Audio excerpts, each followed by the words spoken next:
edition of MLB Pro Happy Hour. I am your anonymous GM, and as of now, we're running solo tonight here on Happy Hour. It is what? It is July 12th, Sunday, July 12th, the final day of games before the All-Star break, the Home Run Derby tomorrow, the All-Star game on Tuesday from Dodger Stadium. We had the rosters revealed the other night. The midway point is here. We have the trade deadline, less than 3 weeks away at this point. We've got a lot to cover, but before we look ahead, let's look at what we've maybe missed over the last couple weeks, ever since we really hit July. And I think the first thing that's worth taking a look at would be some of the trades that have gone either under the radar or at least under the scope of inspection. Let's put it that way. And let's begin with the Bobby Bonilla Day trade between the Kansas City Royals and the Arizona Diamondbacks. The Kansas City Royals for much of the season have been looking to move an outfielder. One of those outfielders they had been looking to move for the first several months of the season was that of Jason Hayward, the veteran outfielder for the Royals, a pending free agent, someone that the Royals did not see being extended, any player that wasn't helping them in their rebuild as they were looking to get younger. Arizona. The Carroll Curtis injury maybe forced their hand a little bit. A team that is still leading the National League West, a team that had competition to start them at the start of the month in the San Diego Padres and the Colorado Rockies nipping at their heels. When Curtis went down, there was a need to fill an outfield spot. You still had Daz Cameron. You still had Rich Dixon, who was splitting time in the infield and the outfield. You still have Ohtani when he's not pitching. But they needed one more piece. And ever since acquiring Jason Hayward, the fit, I'd say it's going just about as expected. Through 74 games starting with the Royals to begin the year, Hayward was hitting .296. In his first 9 games, 34 at-bats in Arizona, he's in .294. His on-base percentage is within 20 points of each other. His slugging has dropped off dramatically so far in Arizona. But he still provides decent defense. He gets on base. He's still walking. And this comes after, despite the fact that he's 0 for 7 here in the last 2 days in their series with the White Sox. So before that, he was 10 of 27. A veteran presence, someone that was going to help Arizona, definitely not hurt Arizona. The contract was retained at 85% by the Royals, a trade that made sense for both sides. Jack White, a relief pitcher, isn't going to be the future for Kansas City, but a piece that gives them quality depth, both at AAA and the major leagues moving forward. That was the first trade at the start of the month that I think people thought maybe would get things rolling, a contender making a move. The second trade this month, or one of the second trades of this month, I'm not exactly sure if it was the second trade, was one that I think sent shockwaves a little bit around the league. A trade amongst 2 American League wildcard contenders. This, of course, being the New York Yankees and Chicago White Sox trade that sent Gary Sanchez, Nick Delmonico, Luis Martinez, and cash to the Yankees in exchange for third baseman Rob Segedin, relief pitcher Wayne Powers, and prospects Wilfred Morgan and Jay Mays. I don't think anyone saw this one coming, and I think it's a trade that could make sense for both sides. I think there are parts of it that make sense for both sides. I think there are parts of it that don't make sense for both sides. And I think there's one thing that is maybe being not talked about enough about this trade. The big piece, the most well-known piece, was that being of Gary Sanchez. Gary Sanchez, of course, had a breakout season in 2018 really 2017 and 2018 with the Royals, where he hit 89 homers over a 2-year period. Hit 321 in 2018, and was just a dynamic force. He won Most Valuable Player in 2018.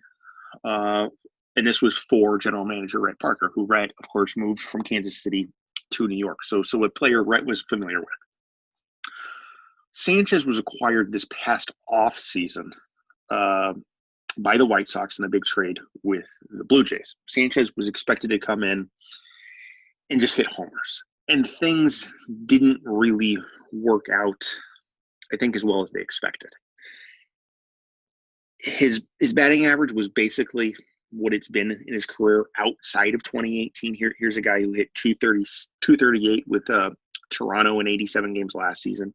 You go back early in his career with Kansas City, he was a sub 300 hitter. We were right around 280. He doesn't get on base a ton. He's not a big walk guy. It's really strikeouts and home runs. So when the home run wasn't working, only 11 in 71 starts with the White Sox, there was a concern. Of course, this comes after the White Sox signed him to an extension immediately upon acquiring him that was worth $187 million over the next 7 years. So they were ready to buy in to Sanchez. So it was a quick move to get away from him. And if you're Rhett Parker and the New York Yankees and you're building a team that is built around the home run, Erinori Arai, Jose Abreu, at the time they had Tommy Joseph behind the plate. Who am I forgetting?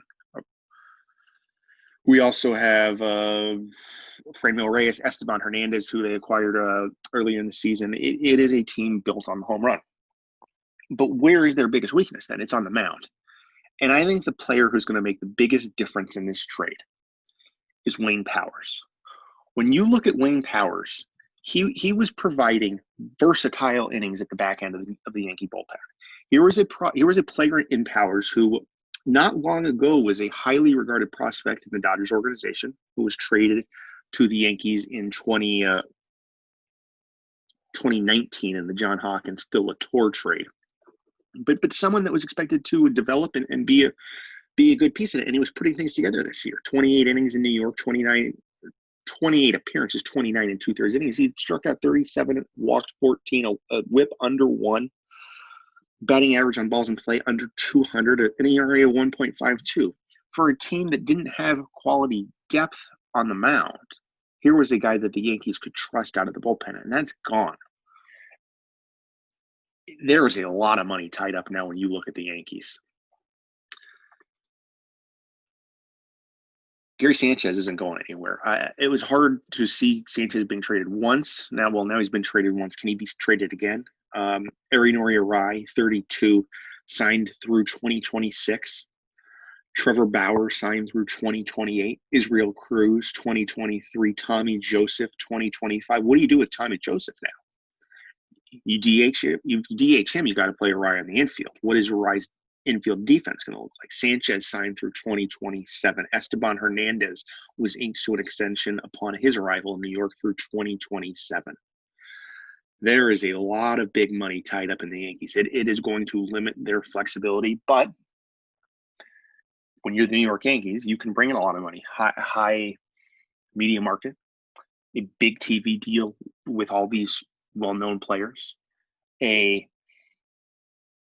market in general that can maybe fill the seats of Yankee Stadium and can raise that budget if the Steinbrenner family is feeling generous. But as far as the White Sox go,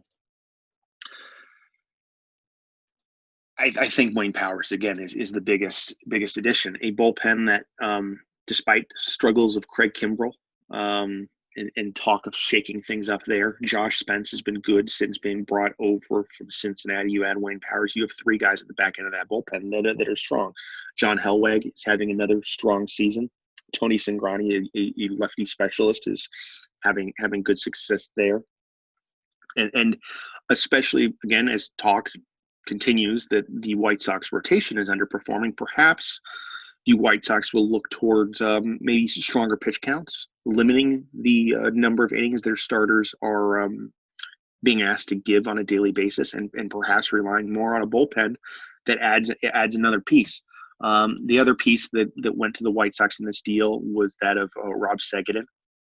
Hasn't done much so far with the White Sox so far this year.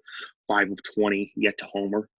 An interesting piece like Sanchez, contact optional bat at times.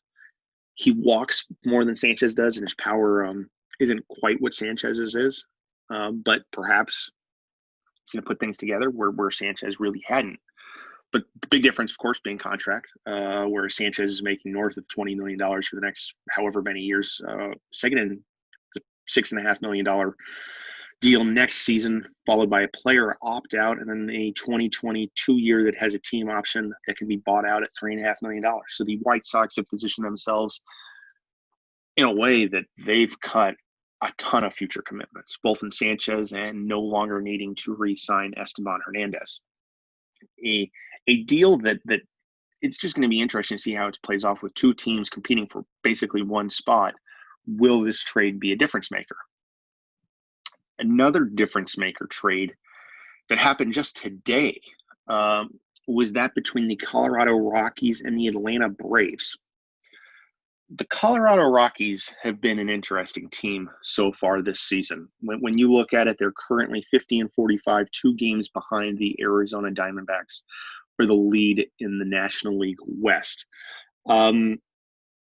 They were really hot to start the year. They were 15-8 in April, but then they fell back to sub 500 in May, 14 and 15, and another sub 500 month in June where they were just 12 and 15.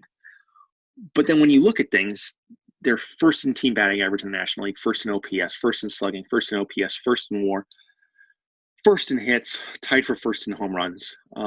Offensively, they're fine. It comes down to a pitching staff and a bullpen that ranks 11th in the National League, a starter's ERA of 6th in the National League. So pitching is a concern. But recently they were dealt the blow of losing Hideki Abe for the season, and they really had the option. Do they go all in and try to fill that void in the lineup and continue to be the most dominant offensive team in the National League, or do they look to fix the pitching staff?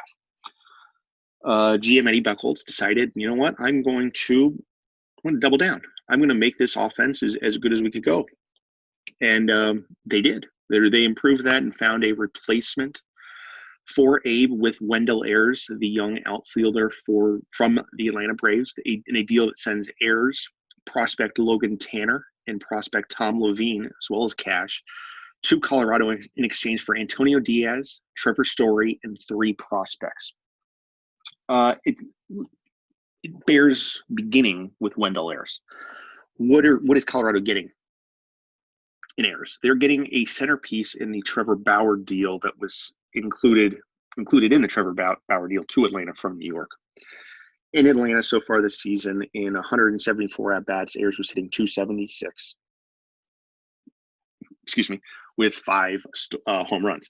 Electric speed, a bona fide star on the base paths, a terrific defender who can play all 3 outfield spots. It's exactly what they kind of needed in replacing Hideki Abe. Abe had been having a terrific year in the base paths, stealing 35 bases already, being caught 10 times. He was hitting 316. His power wasn't anything special, so they've now upgraded defensively. They've equaled the speed, and they have a player in Ayers that perhaps with a little bump playing in Coors Field could be a young, I guess, a replica of Hideki Abe. Hideki Abe is somehow just 23 as well, despite seemingly playing at the big league level for many, many years now. What did it cost Colorado, though? That's the interesting question when you look at this.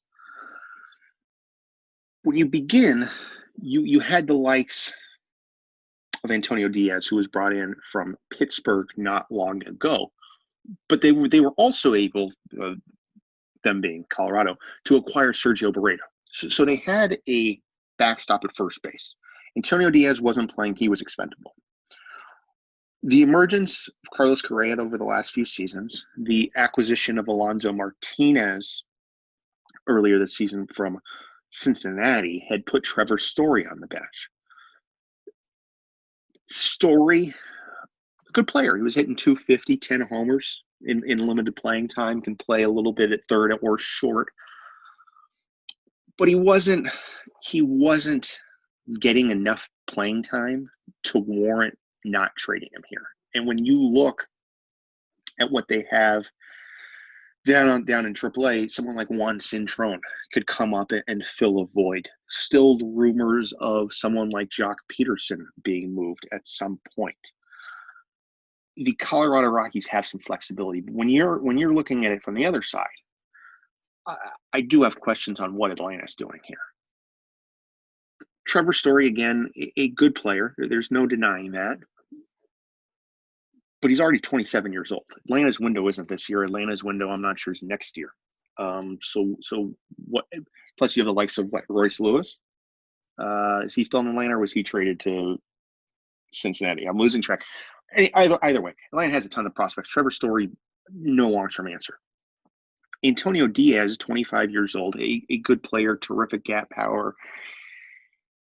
He's a poor defender. He's a first baseman, is he an outfielder? He's probably an outfielder, probably a left fielder, but he's nothing special. He's never really been given a full-time playing chance. So now you got him, and there's talk about already sending him down to AAA, but he's already on a big league contract. He's already 25 and a half years old. And you just traded Wendell Ayers, who was 23 and performing. And not just that, but you traded two prospects in Logan Tanner and Tom Levine, who have big league future. Matt Stone, terrific stuff. Tom Harden is nothing more than a defensive catcher. He has absolutely no bat. And Chris Sanchez has speed, but again, poor defender in the outfield at 19 years old. Some question his ability to hit. He's performing so far in 2020. But that's in 69 at-bats. He's hitting 320. Last season at rookie ball, he hit 222. There are serious question marks if Chris Sanchez has a big league future, other than as a bench role, as basically a base stealer. And to give up Wendell Ayers, I have serious question marks about what Atlanta is doing there. Looking at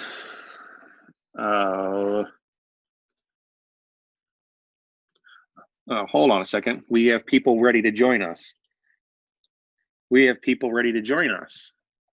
Let me give this a second. Sorry, guys.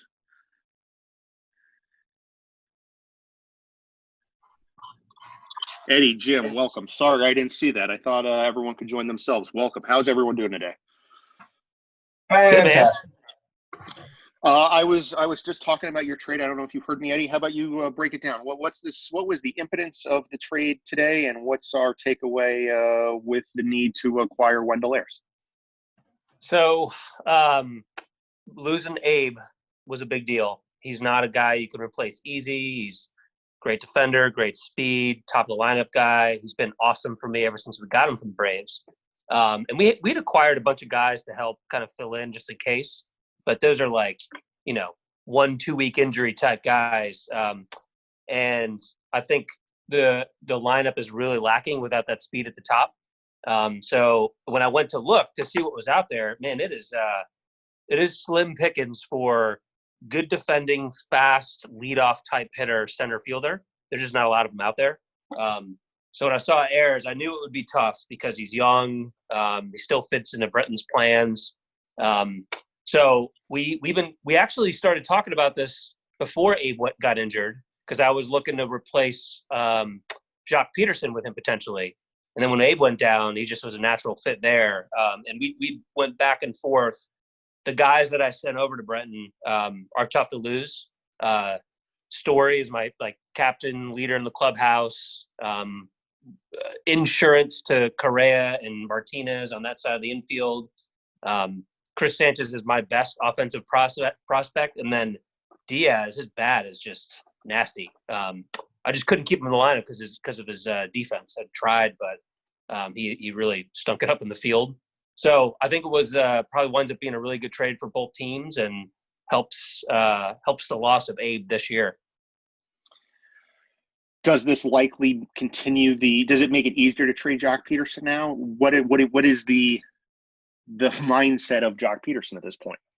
So Jock, the first month, the guy dominated, and then he's sucked basically since then. When I say sucked, he hasn't lived up to expectations. He still hits home runs, which is good.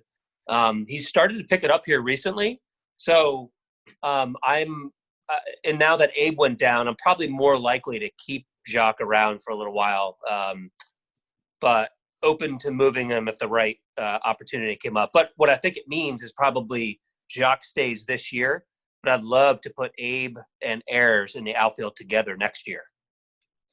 That would be a lot of speed. Yep. Moving on to Detroit, Jim, we got a lot to talk about because the Tigers have been quite busy here. Of the players you've acquired here the last, I don't know, week, 2.5 weeks, who excites you the most? Yeah, that's a great question. Man, Noonan is probably the guy that excites me the most. And I actually took a lot of clubhouse flack for that move, which I was expecting. I wasn't certain how much that would permeate through, but we've got at least 6 people that are a little bit pissed off right now. One of them is Tommy Hanson, though, so as long as we can send him packing, we're down to 5. You mentioned yesterday, I think, that outside of Jordan Lyles, I don't know if it's been the last month or so, but your pitching staff has actually been pitching pretty well, including Tommy Hanson. Yep. When looking at things, the Dodgers are paying most of that contract this year. There's only about $3 million remaining. So you're basically looking at $14 million left because the buyout's going to be bought out, whether in Detroit or basically somewhere else. What is the reasoning behind packaging someone like Jake Venables to just get rid of Tommy Hanson? What is the future in Detroit? How soon are we looking to compete? So I'm still looking at the 2022 season. I know Venables could be up and be a big part of that at that point. And it's not that I want to just dump Venables and dump Hanson. I actually want return. I've got other places I want to improve still. And so I still feel okay in terms of long-term outfield depth, even moving Venables, even that I've moved Evan Black recently as well. I still just feel good about what we've got going on in the outfield long term. What I want to do is I want to shore up shortstop, and I also want to start getting some depth into the system. I feel like it's still kind of top heavy with Venables being a pretty big prospect, and then we've got Dumont being the number 1 pick this year. But the depth in the hitting is really what I'm looking for, and we don't have that. The roster was pretty devoid of hitting to begin with, and the pitching started coming around a lot faster than I expected. So I kind of want to put together all of the pieces and make sure that by the end of 2021, we're hitting our stride and we know what's going on. There was serious, at least, what's the right word? The right way to put this. I was being told by insiders that Matthew Liberatore's name had come up in some trade discussions and that the Tigers had not immediately shut those down. Yep. So those are true. Yep. How serious were we, though? I mean, we're talking this legitimate. There was a legitimate course of action that could have seen him be traded, or his name was brought up and we were going to talk about it, but it was probably unlikely. I'd give it more than we're just going to talk about it and it was probably unlikely. I mean, his name came up in the context of some pretty good young offensive players. And Josh and I had both just kind of started chatting about what we think the rotation looks like. And do we want to keep Tommy Hanson through next year and pay him that amount of money? And do we think Jordan Lyles is going to actually perform within the next 2 to 3 years of this contract? And then after that, we've got Liberatore, we've got Weimer, who's looked really good. Chapman's looked really good. We've got a couple other guys sitting in AAA that we think could fill out the back end of the rotation. So when we started looking at where are the biggest holes in the roster, it's still hitting, and I still feel good about a couple of the arms. I mean, we have Rich Mason who'll be coming back too, that should get a shot in the rotation down the stretch. Maury, we haven't even found a spot for, which is half the reason for moving Hanson, so we can see what he can do. And then there's a couple of guys in the lower part of our minor league system, like Eric Braun, whose name has come up a lot in talks. And, we firmly believe that he could even be a part of that 2022 team, depending on how quickly he moves. And Dumont as well, right? I don't think Dumont's this long project. I think that by the end of 2021, we could even see Dumont in Detroit. I tend to agree with that. So that's the look over in both Colorado and Detroit. As I mentioned before, I think anyone got on, we're about 2.5, 3 weeks away from the trade deadline. The tip line had some interesting names being asked about, and looking at the trade block around the league, they are talked about often. I wanted to get your take on these guys, and then maybe if anyone else stood out around the league. But let's begin with John Lester, a big signing by the Dodgers this past offseason. I believe at $32 million a year for both 2020 and 2021. The Dodgers haven't had the season they've wanted, but Lester's been fantastic. He's 11-5 with an ERA under 2.3, still pitching a whole lot of innings. He's still an ace. Let's put it that way. I tossed him an All-Star vote. He deserves. I mean, the NL starting pitching race was ridiculous for the All-Star game. The number of players, just even on the last player voted in, I don't know who I voted for. It was a tough choice. Does John Lester get traded, or is the $32 million too much to overcome? Based on what I see with just trying to deal with Tommy Hansen's paltry contract with, and I get he's not the same type of player, but I haven't seen a ton of moves, and maybe I don't pay as close of attention where people are taking on that much salary. Maybe Eddie's seen more of that.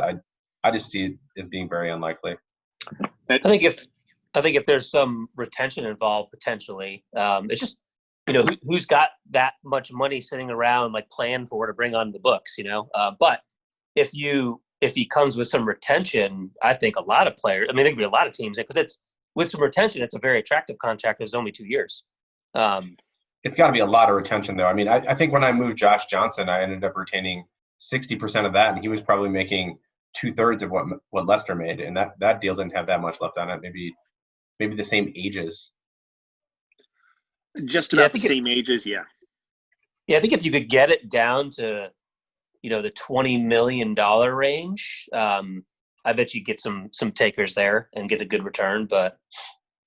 Maybe we can send him over to Chicago. I heard there's a lot of complaints there. The other name that is getting a lot of talk, and there's a lot of talk about Detroit because he came from Detroit. Does Detroit want to bring him back? That's Anthony Rendon. Are we buying Anthony Rendon as a player that's figured things out? Is it simply a hot start in Tampa Bay? What's going to happen with him? I like Rendon, or Rendon, however you want to say it.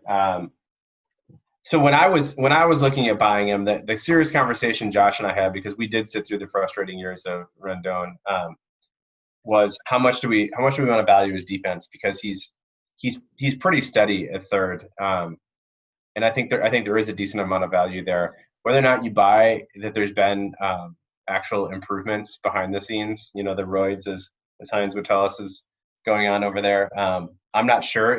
It looks like half legit. I wasn't buying all the way in, but I was buying a little bit of improvement. The interesting thing looking at him and the way his contract was structured, there was so much of it up front, $14.7 million this year. There's only $14 million remaining over the next 2 years. So not only do you get a chance to buy into a player that maybe has figured something out, but looks like it's a pretty team-friendly deal moving forward. Yeah, that was half the draw from my side. Was there's just really no long-term investment. I mean, I think most teams would piss away more than that much of money in a given year. Like $6 million. Like, I just see that flying around all the time. Could a team like, I'm trying to see who has a need at third base. A team like the Cleveland Indians. Looking there, you have William Hawkinson hitting 250 with no power, no RBI, little RBI production. A piece in a division with the White Sox surging. Maybe you see him end up in a place like Cleveland. I feel like he's going somewhere. I think the contract's too good. I think that the defense is too good, and I think that whatever you think about the bat, I think it's more than likely he gets moved at this point. I feel like Hines wants to put some other pieces in place and is willing to move that contract. I mean, it's attractive, right? Like the hot start was attractive and the deal is attractive. So I feel like it's a player that should have a lot of landing spots, but maybe people are turned off by that, 250, 300 line that he put up in Detroit for 2 years. Has there been any other players, maybe not that you're necessarily going after actually, of course, we don't want to know if you're going after him directly. But are there players that you expect to be moved around the league? Are there interesting pieces that you've just noticed might be available or heard things?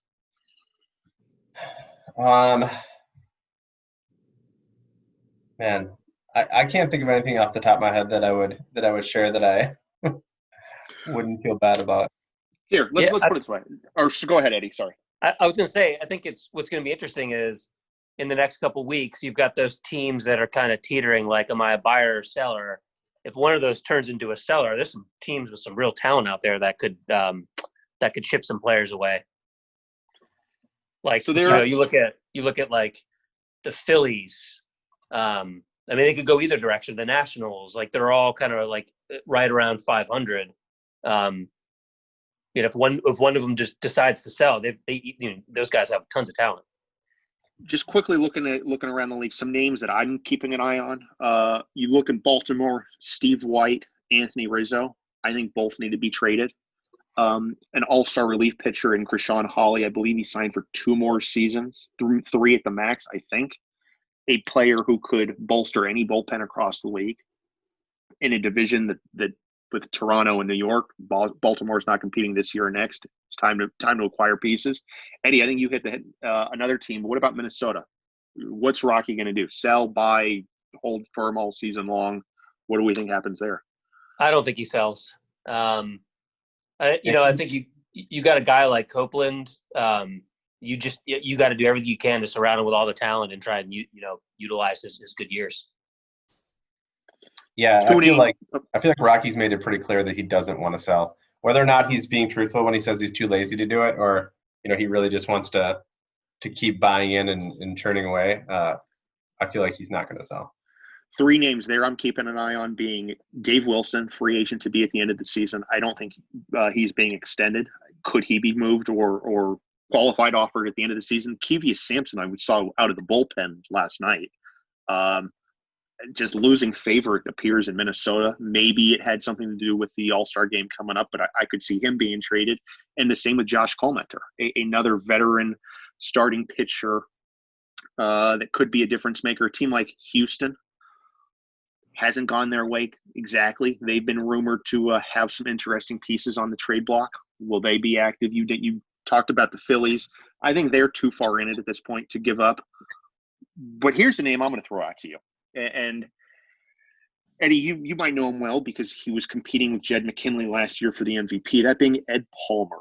A disastrous season this year for Ed Palmer. And when you look at the Washington Nationals, a prospect that might be going under the radar across the league is Devin Lewis. A bright future behind the plate. You got 2 catchers coming up very soon with Palmer already there and Lewis next year. Could Ed Palmer be moved for a big piece? And then the final team that I'm keeping, or go ahead. Yeah, answer that one. I was going to say, I'm looking at, I didn't realize how bad a season he was having. That's got to be like the biggest contrast of year to year difference. Like, that is unbelievably bad.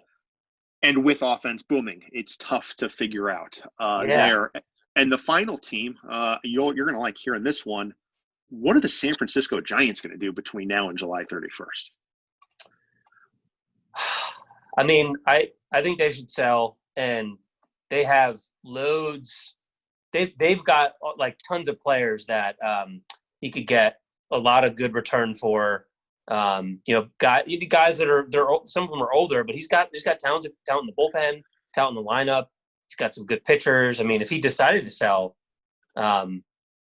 he'd be in a good spot. I don't know if, he also has tons of talent. Is he thinking, all right, let's regroup next year, and he'll be in a good spot? Because he has, if you think too, he's got some guys in the injury list, Ibarra and Fulmer.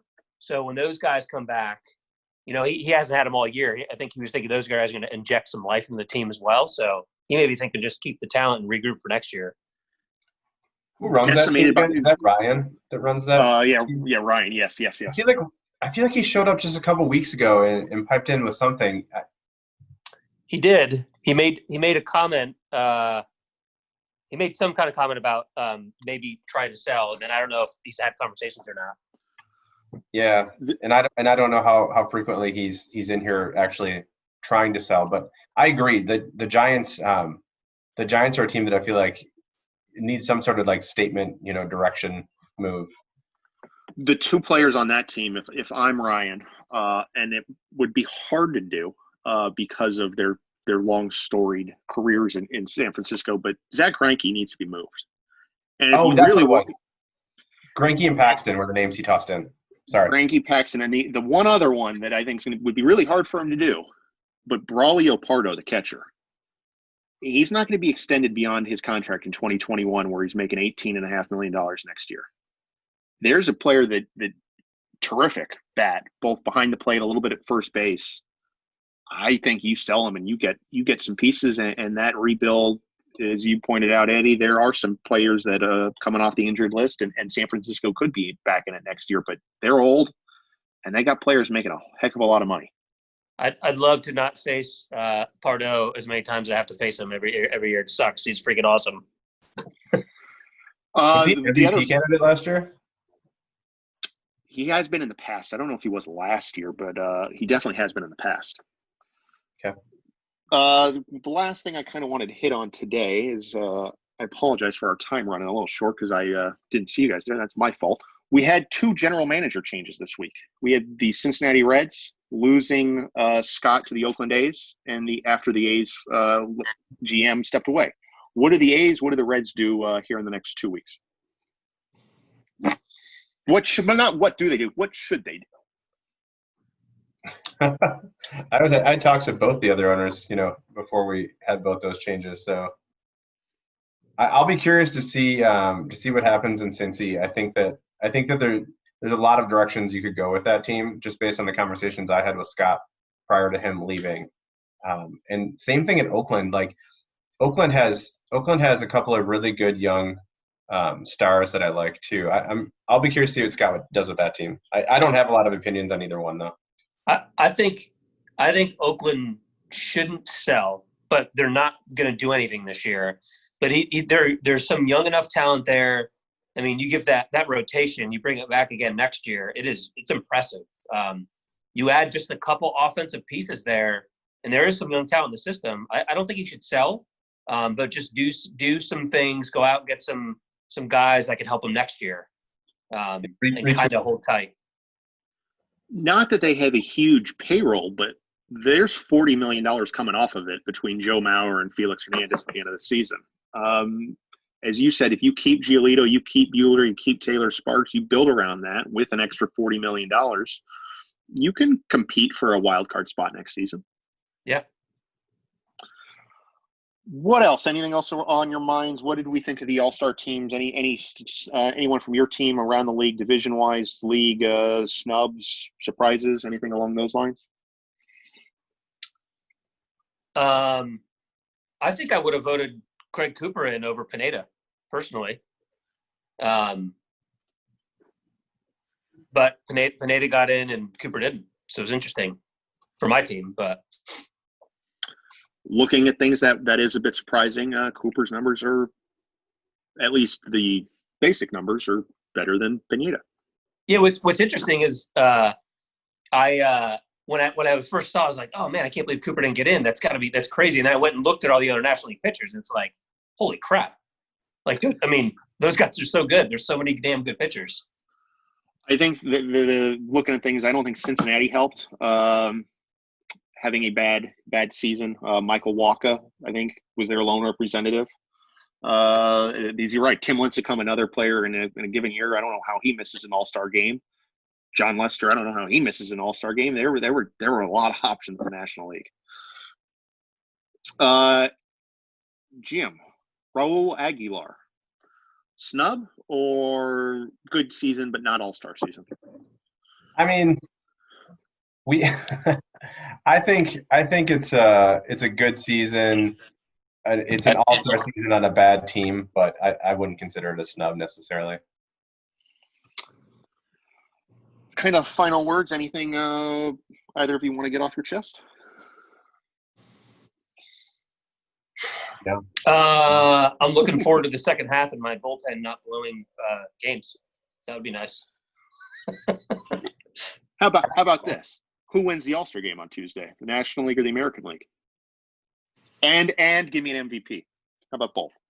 I think the NL starting pitcher comes in for 0.1 innings. Radatz comes in, shuts it down for 8 2/3. How many White Sox pitchers are going to make this All-Star game? That might influence my decision. You brought up Kyle Radatz. He might be my favorite player in MLB Pro right now. How many runs does he give up this season? We're at 1 right now. 4. So you got a bad second half going. I mean, the dude it's every night, automatic. God, I wish I had him on my team. That would be Throwing nice. 100 miles an hour. And last season he was good, but nothing special as a rookie. Whatever clicked, and it is fun to watch. Man. With an ERA of 0.18 as of the other day. I mean, that's a freaking weapon right there. So, on what I still believe is the best team in MLB Pro. Yeah. All right, guys. Thank you for joining me again. I apologize for not bringing you in sooner. We'll be back, I think, during the week to do this again. So if you guys want to join me then, that'd be perfect. Anyways, thanks, guys. Take it easy. See you.